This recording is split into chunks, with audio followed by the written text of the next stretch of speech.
नमस्कार मित्रों।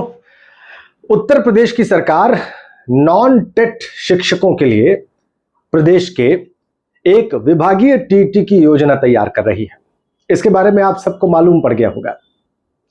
यह विभागीय टीईटी उन तकरीबन 2 लाख के करीब 1,90,000 86,000 ऐसी संख्या हो सकती है, नॉन टेट शिक्षकों के लिए लाया जा रहा है जो सुप्रीम कोर्ट के 1 सितंबर 2025 के और उसके बाद रिव्यू के आदेश से प्रभावित है।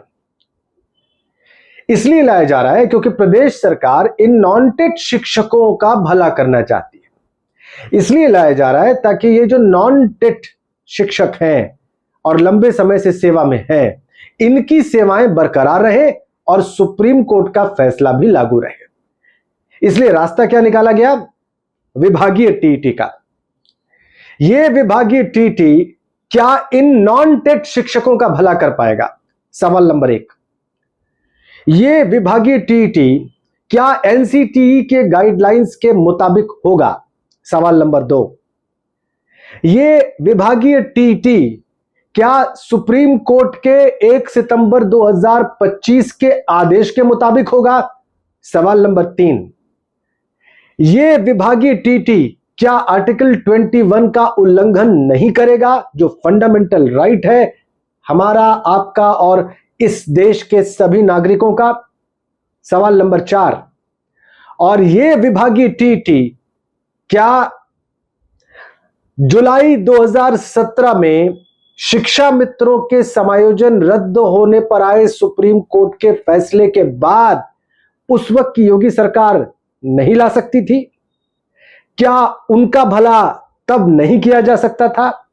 सवाल नंबर 5 और सवाल नंबर 6 दोस्तों, कि अगर नॉन टेट शिक्षकों के प्रति सरकार के भीतर इतनी करुणा है, इतनी दया है, इतनी सहानुभूति है और इतना सहयोग करने के लिए सरकार आतुर है, जो कि अपनी जगह ठीक है, तो फिर टेट पास शिक्षा मित्रों को, जिनकी तादाद 50,000 के करीब तो है ही, उनके लिए यह सद्भावना, यह सहयोग और यह सहानुभूति क्यों नहीं है? आज वीडियो इसी पर।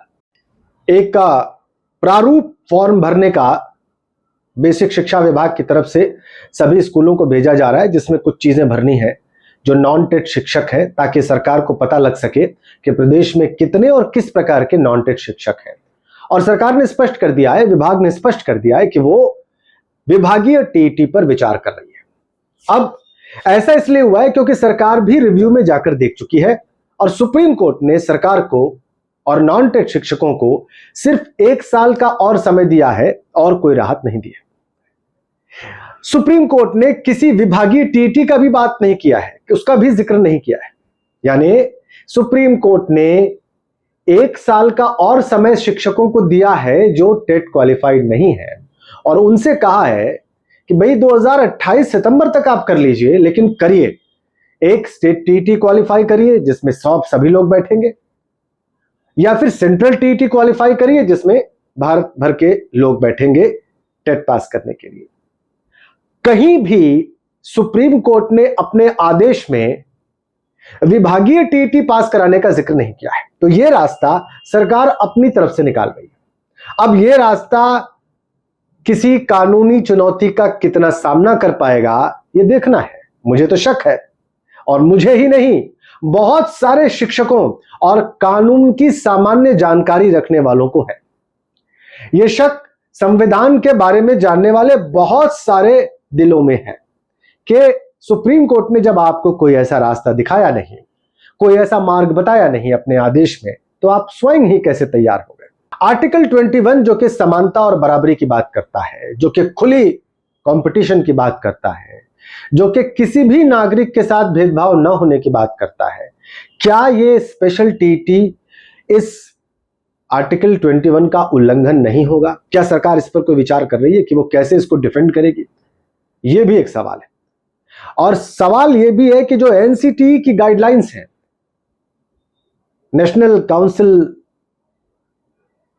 ऑफ ट्रेनिंग एंड एजुकेशन की, क्या उसकी गाइडलाइंस के मुताबिक होगा ये स्पेशल टीईटी? क्या इसकी परीक्षा जो करवाने की बात कर रही है सरकार, क्या इन गाइडलाइंस के अनुरूप होगी? क्या यह सुनिश्चित किया जाएगा कि एक एक गाइडलाइन का पालन किया जा रहा है इस स्पेशल टीईटी में? यह भी बहुत ही महत्वपूर्ण होगा।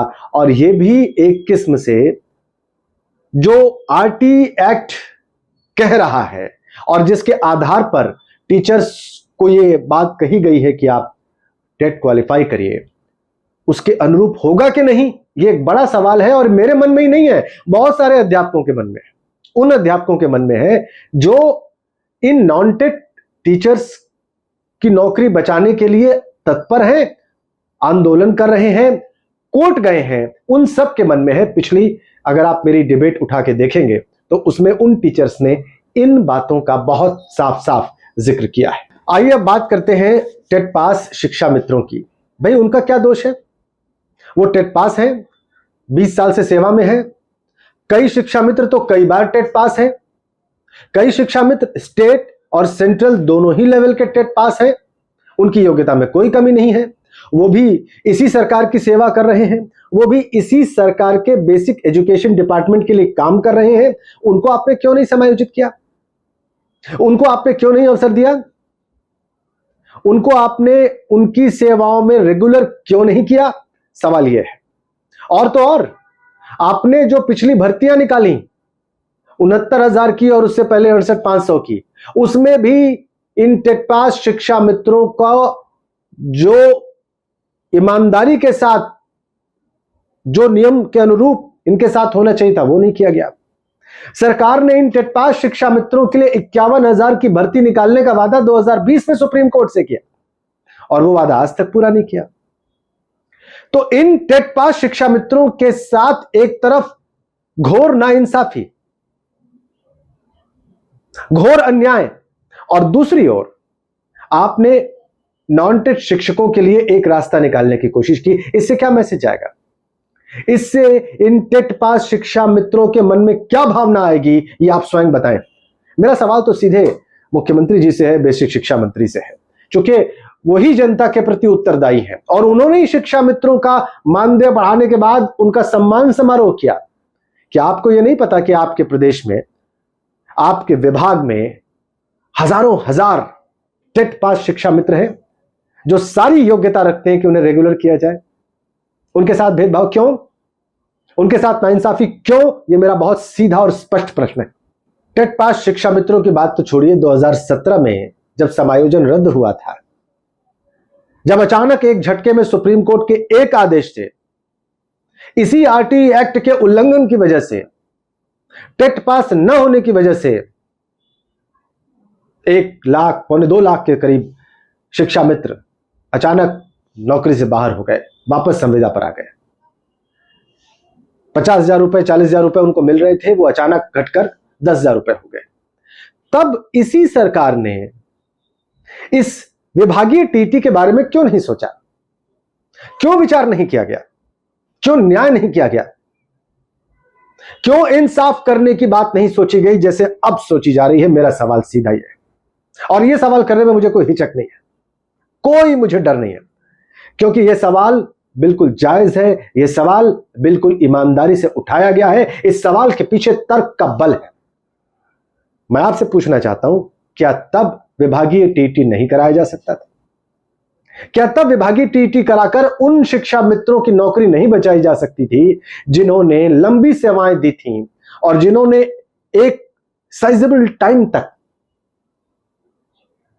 एक तनख्वाह हासिल कर ली थी, टीचर के रूप में काम कर लिया था, उनके ट्रांसफर्स हो गए थे? क्या उनके लिए विभागीय टीटी का मार्ग नहीं अपनाया जा सकता था? मेरा सीधा, स्पष्ट और दो टूक सवाल यह है और इस सवाल का जवाब मुझे चाहिए।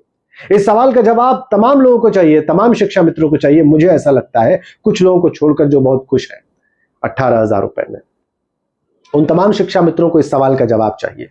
और इस सवाल का जवाब उन युवाओं को भी चाहिए जो कि टीटी का इंतजार कर रहे हैं, ओपन, जो कि नई शिक्षक भर्ती का इंतजार कर रहे हैं, ओपन। क्या यह उनके साथ न्याय नहीं होगा? क्या यह उनके साथ न्याय नहीं होगा कि आप एक ओपन टीटी कराएं, जल्दी से जल्दी कराएं और सबको उसमें मौका दें? हां, आप वेटेज दें, आप भारांक दें, किसको जो आपकी सेवा में लंबे समय से है, किसको जिन्होंने सालों साल सेवा की है, किसको जिन्होंने हर तरीके से अपना समय बेसिक शिक्षा विभाग को दिया, उनको वेटेज दीजिए। लेकिन उन युवाओं का क्या कसूर जो कि 6-7 सालों से नई शिक्षक भर्ती का इंतजार कर रहे हैं, जो कि टेट की परीक्षा का इंतजार कर रहे हैं, जो कि बिना भेदभाव के शिक्षक नियुक्त होना चाहते हैं और उन्होंने तमाम योग्यताएं हासिल कर ली हैं जो असिस्टेंट टीचर बनने के लिए किसी के पास होनी चाहिए। मुझे आशा है कि मेरे इस वीडियो को प्रभावित और समझ रखने वाले सभी लोग शेयर करेंगे, देखेंगे, कमेंट करके अपनी राय देंगे कि मैं कितना सही कह रहा हूं, कितना गलत कह रहा हूं। लेकिन ये तर्क के आधार पर मेरी अपनी राय है और ये सवाल जो मैं उठा रहा हूं, ये तमाम लोगों से बातचीत के बाद, उनके तर्क सुनने के बाद उठा रहा हूं। आगे इस क्रम में मैं तमाम लोगों से बात करूंगा, कानूनविदों से बात करूंगा, शिक्षकों से बात करूंगा, शिक्षा मित्रों से बात करूंगा, अनुदेशकों से बात करूंगा, राजनेताओं से बात करूंगा, पूछूंगा कि भाई आप क्या सोचते हैं, आप क्या समझते हैं इस विषय पर। बहुत बहुत धन्यवाद।